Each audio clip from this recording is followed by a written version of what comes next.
کیا آپ نے حضرت خواجہ معی الدین چشتی رحمۃ اللہ علیہ کا ایک دلچسپ واقعہ سنا ہے؟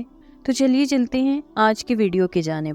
اناساگر کے کنارے جس جگہ حضرت خواجہ معی الدین چشتی رحمۃ اللہ علیہ نے قیام کیا، وہاں بے شمار مندر تھے۔ ان مندروں میں تقریباً 1000 بت تھے اور ان کے پجاریوں کی تعداد 300 کے لگ بھگ تھی۔ ان مندروں میں روشنی کا انتظام پرتھوی راج کی جانب سے تھا اور ان مندروں میں روزانہ 3.5 من تیل جلایا جاتا تھا۔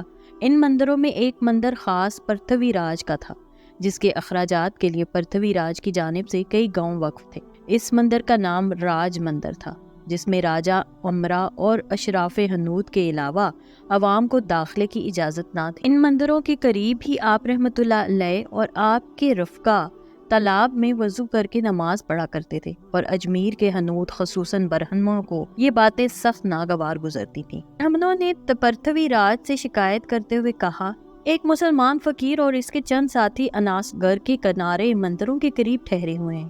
یہ لوگ ہمیں مندروں اور تالابوں کو نجس کرتے ہیں، اس سے ہمارا دھرم بگڑتا ہے۔ پرتھوی راج نے اپنے سپاہیوں کو حکم دیا کہ ان فقیروں کو مندروں کے پاس سے ہٹا دو۔ ادھر کسی شخص نے حضرت خواجہ معی الدین چشتی رحمۃ اللہ علیہ کو اس کی خبر دے دی کہ برہمنوں نے آپ کی شکایت پرتھوی راج سے کی ہے۔ آپ نے مطمئن لہجے میں فرمایا، جاء الحق و زہق الباطل ان الباطل کان زہوقا۔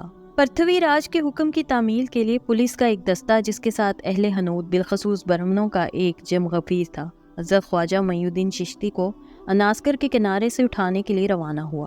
پولیس نے آپ رحمۃ اللہ علیہ سے کہا، یہاں سے اٹھ کر فوراً شہر سے باہر نکل جائیں، ورنہ طاقت سے شہر سے باہر نکال دیے جائیں گے۔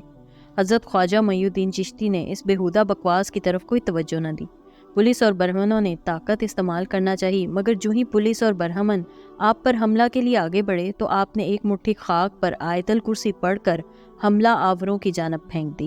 سیر الاکتاب میں یہ واقعہ یوں منقول ہے، سرکاری آدمی اور برہمن ہتھیار، لاٹھی اور گوپن وغیرہ لے کر روانہ ہوئے اور حضرت خواجہ معی الدین چشتی کا محاصرہ کر لیا۔ اس ہجوم کا مقصد آپ کو تکلیف پہنچانا تھا۔